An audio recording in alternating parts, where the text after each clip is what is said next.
Avant tout, prenons conscience du risque qui nous menace, car nous pourrions aisément nous laisser aller à la solution de facilité qui consiste à attendre que le système explose de lui-même, ce qui manifestement va arriver ou est en train d'arriver.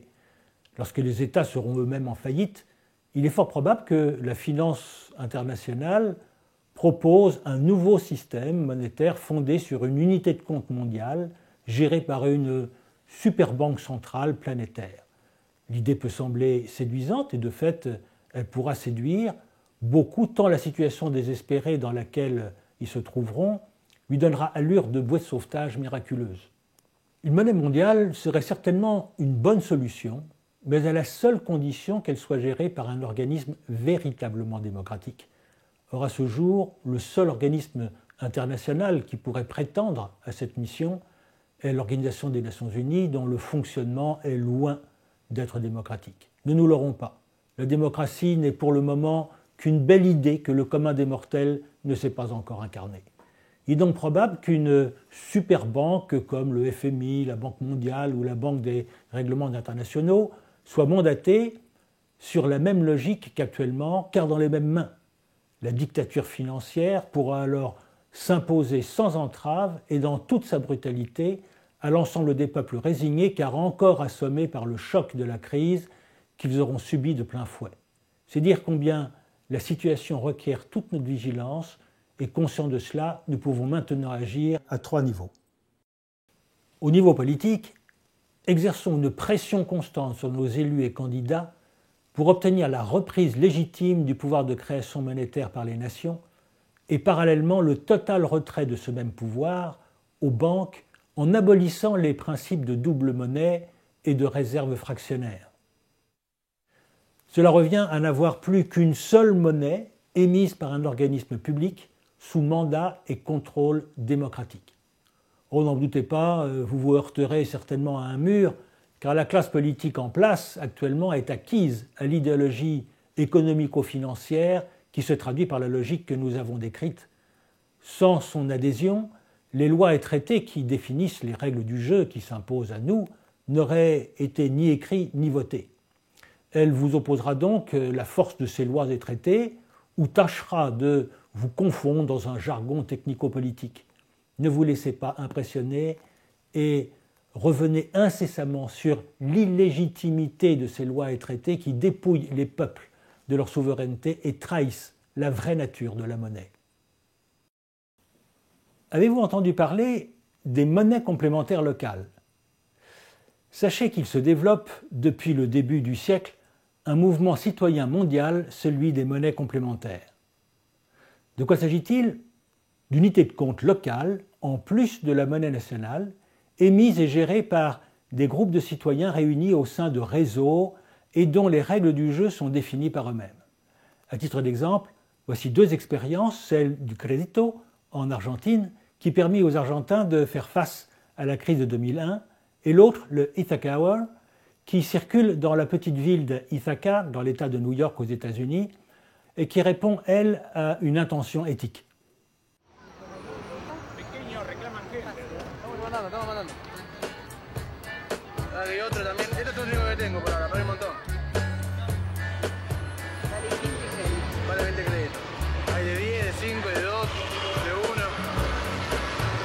No es dinero, se llama crédito, es un papelito, ¿sí?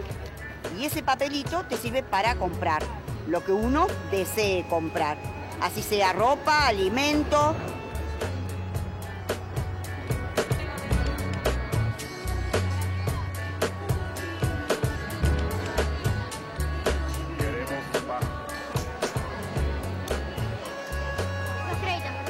Dos créditos, mi amor, muchas gracias.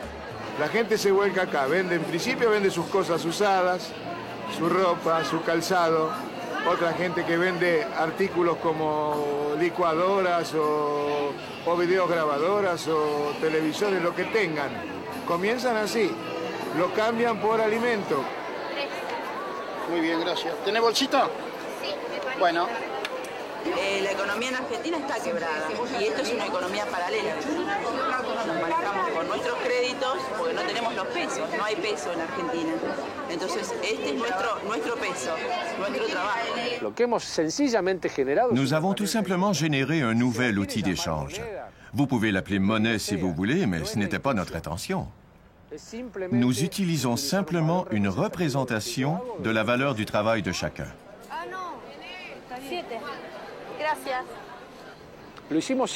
C'est ce que nous avons toujours fait. Quand j'avais un travail payé avec de l'argent et qu'avec cet argent j'achetais du pain à la boulangerie, je faisais du troc. Je troquais mon travail pour du pain. Et j'utilisais l'argent comme outil. Aujourd'hui, je fais exactement la même chose. Je travaille et en échange, on me donne un ticket qui équivaut à la valeur de ce travail. Et avec ce ticket, je vais dans une foire de troc et j'achète du pain. J'échange donc mon travail contre du pain. La seule chose qui a changé est l'outil. Auparavant, nous avions le peso. Quand il a disparu de la circulation, nous nous sommes demandé que pourrions-nous faire. Et nous avons inventé une nouvelle monnaie. Nous nous sommes dit tout simplement, croyez-vous que ce crédit a une valeur? Oui. Vous avez confiance en ce que je vous offre? Vous me croyez quand je vous dis combien il vaut? Oui. Alors vous l'acceptez. Aparte de tomártelo como un trabajo, esto es una gran familia. ¿Entendés? Cuando no venís porque te duele algo, ya te están llamando porque no viniste. Y eso es lindo, te hace sentir bien, te hace sentir que no estás solo, ¿no? Yo tengo, mi esposo trabaja en la construcción, hace casas. Mi hijo está estudiando Derecho, es estudiante, así que no tiene trabajo. Ella le paga la facultad al hijo con esto. Le ayuda mucho en la casa. O sea, con lo que yo trabajo acá en el nodo, llevo todo lo que necesito para mi casa, para comer, para vestirnos, para artículos de limpieza, todo. Y con el ingreso de mi esposo puedo pagar lo que se hace con dinero que acá no se puede hacer.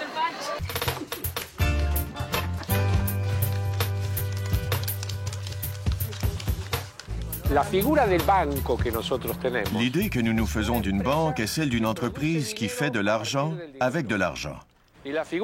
Mais ici, dans le réseau de troc, nous voyons la banque comme une entité qui produit des biens et services en facilitant l'accès à un outil que nous appelons le crédit.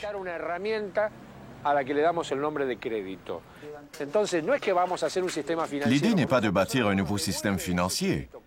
Ici, les crédits sont prêtés sans intérêt. Nous ne disons pas, comme le fait le FMI, « Je te prête 100, mais tu dois me remettre 150. » Non. Nous prêtons 100 et nous disons « Rends-nous ce 100 en biens, services, marchandises ou savoir dont nous avons besoin dans le réseau. »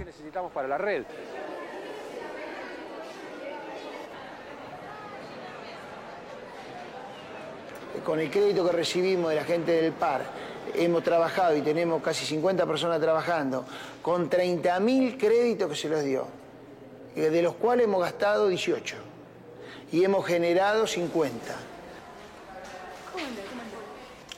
Esta red permite que nosotros manejemos nuestro propio dinero a través de la producción.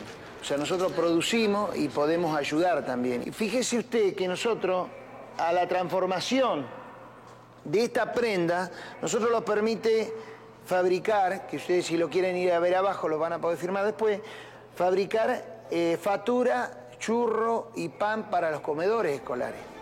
Y para los comedores de los chiquitos, o sea, los permite ejercer la solidaridad que realmente es para lo que es la cooperativa.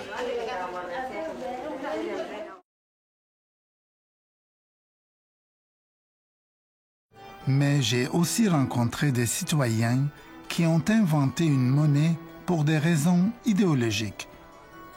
Aux États-Unis, il existe plus de 500 communautés utilisant une monnaie locale. Ithaca est l'une d'entre elles.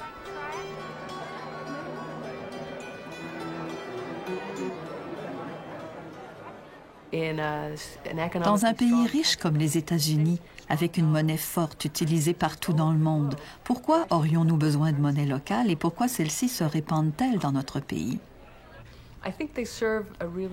Je pense qu'elles répondent à un besoin important qui provient justement du fait que nous vivons dans une économie mondialisée. Ceci s'applique à tous les pays, nous sommes tous interreliés. Avec la mondialisation, la multiplication des réseaux, l'accroissement du commerce électronique à l'échelle de la planète, nous finissons par perdre de vue ce qui nous rattache à notre milieu et à notre mode de vie. And how we live is lost. Can I taste some cane apples, please? Just a little, Athena. There you go. Thank you. You make community. We back Ithaca Hours with our labor and our goodwill. That's really important to me. And Ithaca Hours like turned my life around in a way because I could trade for skills that I can't like sell, you know, like psychic readings or something. So I got Ithaca Hours and I was able to, when we didn't have any money, I was able to feed my kids using trading for Ithaca Hours. We can keep American dollars in the community, but we have far less control over where our American dollars go once we try to keep them in our community. This shows that we're truly supporting our local businesses and our local service providers because you cannot use this particular currency outside of our community. That's 2/4 hours, which is $5, and $1 American. Thank you very much. Thank you very much. By calling the currency an hour. En donnant à cette monnaie le nom d'heure Ithaca, nous relions le mécanisme de l'échange à la notion de temps et en dernière instance à la source même de la richesse, c'est-à-dire les gens et ce qu'ils apportent à l'échange. La monnaie locale a donc cet avantage de faire réfléchir à la notion de valeur. Elle nous renvoie aussi au dollar, qui est une monnaie désincarnée, anonyme. Nous ne nous demandons plus d'où il vient ni pourquoi nous lui accordons une valeur. Mais quand vous remettez à quelqu'un ce joli billet coloré portant le nom d'heure Ithaca et que vous lui dites que c'est de l'argent, il se demande aussitôt « Mais qu'est-ce que l'argent ?»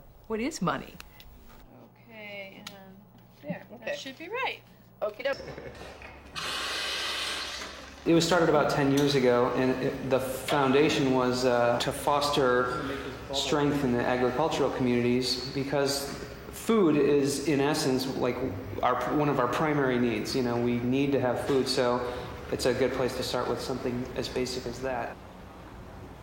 If you come around here, I can show you the Ithaca Hour Bank.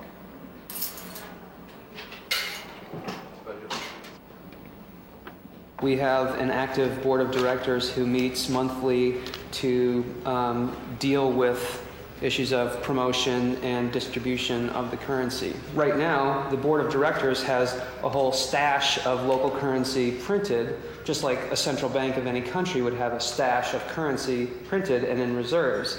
And that currency is brought into circulation when a person calls in or fills out the form that says, I am able to do whatever task. Le seul point commun entre notre système et une banque, c'est que nous accordons aussi des prêts. Nous donnons parfois aussi des bourses à des organismes communautaires. Nous offrons donc un peu de financement aux entreprises locales. Ces deux exemples ne représentent pas à eux seuls la grande diversité des monnaies qui fleurissent ici et là, mais elles incarnent sous différentes facettes la volonté de remettre la monnaie à sa juste place et à l'utiliser selon sa vraie nature. Dans tous les cas, au-delà de la dimension souvent anecdotique de ces expériences, il faut y voir le germe de l'incroyable transformation de la pensée humaine et de la société. Un jeu en apparence bon enfant, mais dans la pratique duquel l'humain se redresse en apprenant à réinventer la monnaie tout en prenant en compte le bien commun et à faire en sorte que la démocratie soit autre chose qu'un simple mot. Maintenant, on peut aller encore plus loin en reliant l'action politique à l'action locale. À défaut d'obtenir une modification des règles et traités qui permettraient la réappropriation du pouvoir de création monétaire par les nations, faisons pression sur nos élus pour obtenir la mise en circulation au niveau national d'une monnaie complémentaire dont le but serait de financer tout ce qui pourrait améliorer la qualité de la vie sur le même principe que sur l'île B. ceci rendrait possible ce qui ne l'est pas actuellement, au seul prétexte que ce n'est pas rentable ou qu'on n'a pas assez d'argent.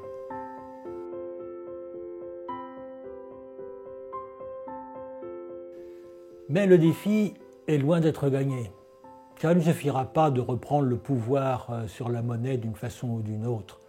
Cette reconquête ne peut qu'être que le symbole de celle que les humains doivent entreprendre sur eux-mêmes s'ils veulent vraiment un monde de paix et de suffisance. Imaginez une seconde.